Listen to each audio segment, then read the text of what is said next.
When I came back to India from the Philippines in the height of the Maggie crisis, one of the first actions that we took, and my CHRO initiated it, was a climate culture survey.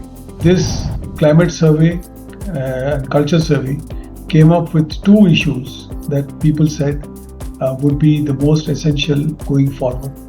One is the psychological safety, and number two is speed of action.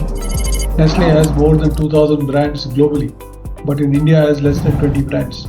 So I said the challenge of our company is not what to launch, but when to launch. So I said I will de-risk it.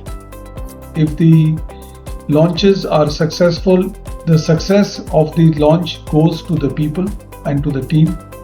If it is a failure, then I own up to it as the CEO of the company. We will discuss failures, but we will never discuss people. So it will never be that this launch did not succeed because so-and-so, that Suresh was the head of the team. It will be this launch did not work because of the following reasons. And nobody will ever be castigated for it.